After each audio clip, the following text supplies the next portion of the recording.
Hola, ¿qué tal chicos? Vamos con nuestro segundo vídeo de aplicaciones de la derivada, en el que vamos a ver cómo ver los máximos, los mínimos de una función y estudiar la curvatura.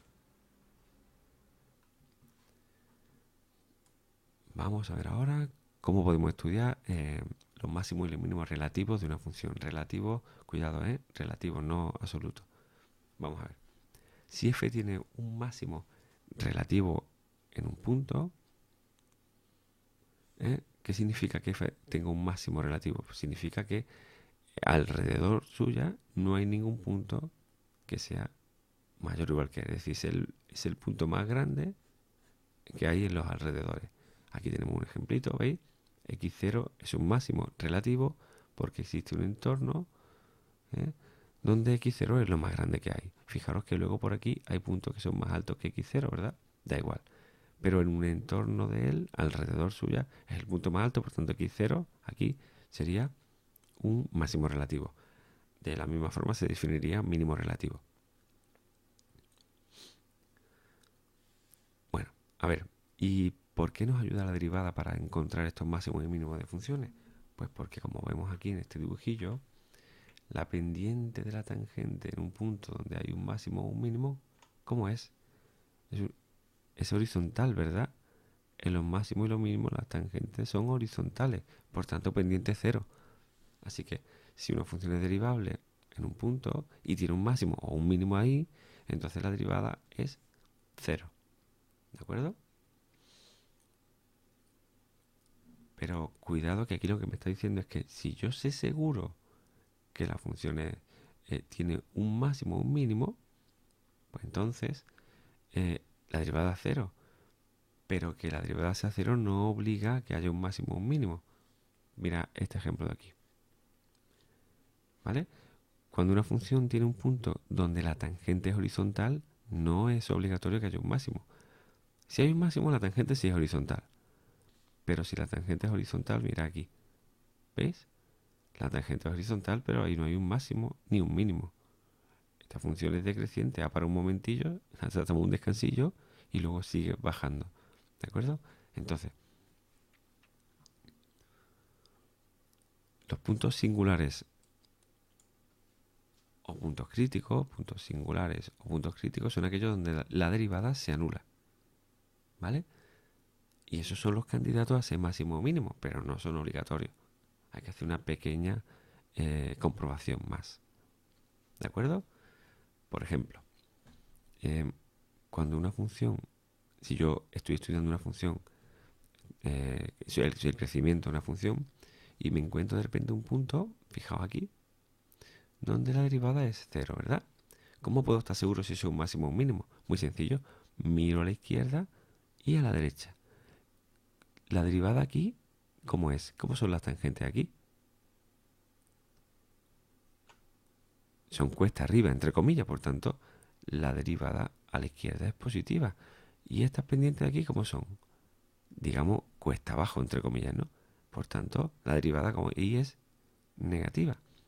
Así que, si a la izquierda de un punto con derivada igual a cero, mi función es la derivada es positiva y a la derecha la derivada es negativa, significa que mi función pasa de ser creciente a ser decreciente. Pues máximo seguro, ¿vale? Y en el mínimo, pues pasa de ser decreciente a ser creciente, mínimo seguro. Fijaos esta función que le pasaba.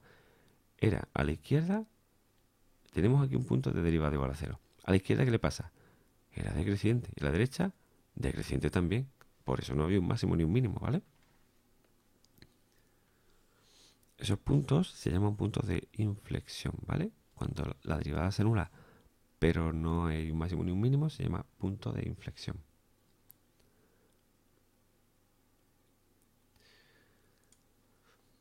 A ver,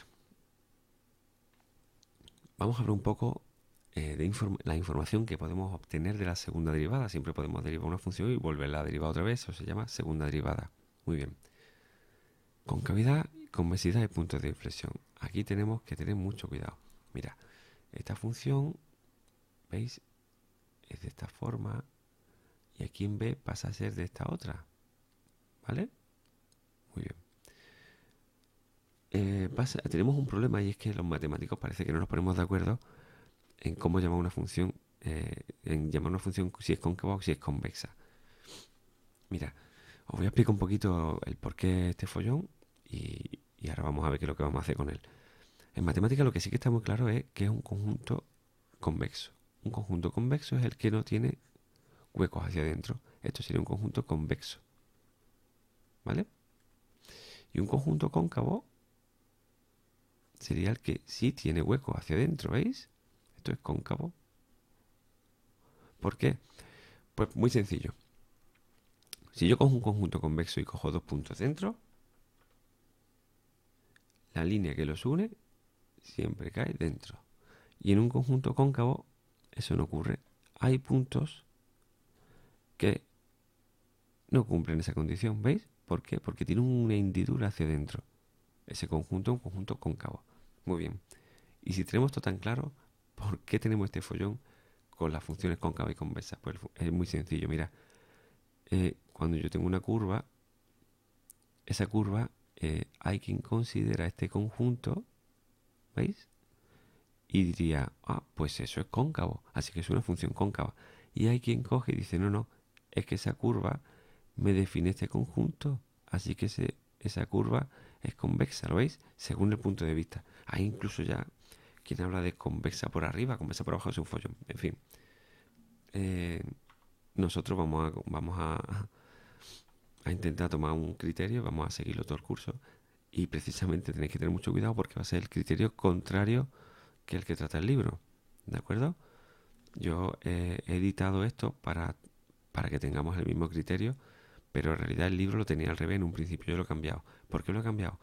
Porque yo he tomado el criterio que se toma en la PAU aquí en Andalucía, las pruebas de acceso a la universidad, en las indicaciones, por lo menos hasta ahora, siempre han llamado convexa a una función de este tipo.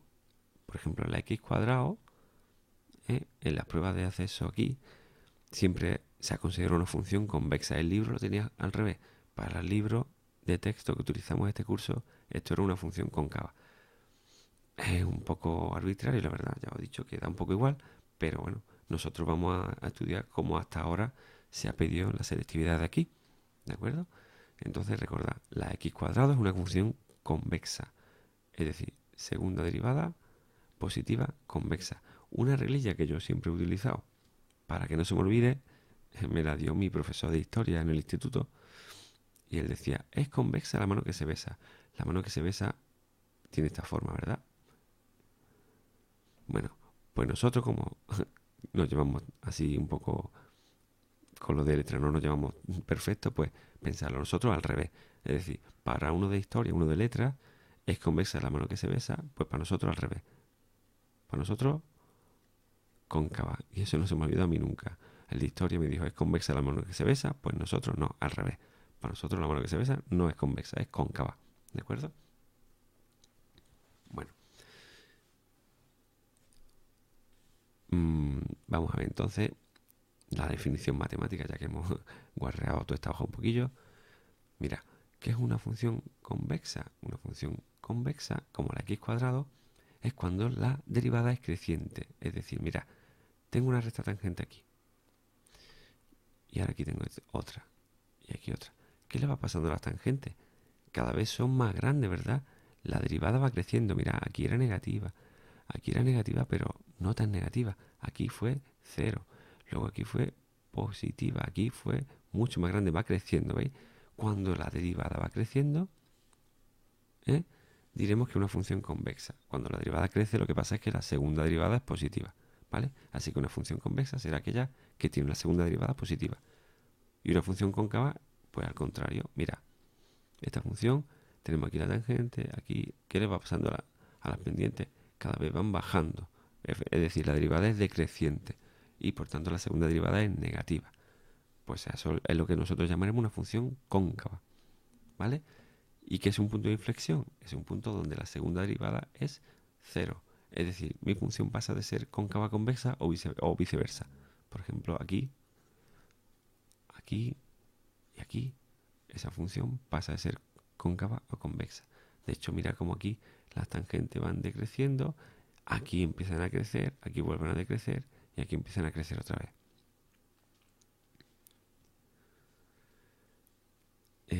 Podemos incluso utilizar la tercera derivada, ya para volvernos un poco locos, para estudiar la curvatura. Si una función tiene segunda derivada positiva es que es convexa, si tiene segunda derivada negativa es que es cóncava, y si la segunda derivada es cero y la tercera no lo es, pues es que tiene un punto de inflexión.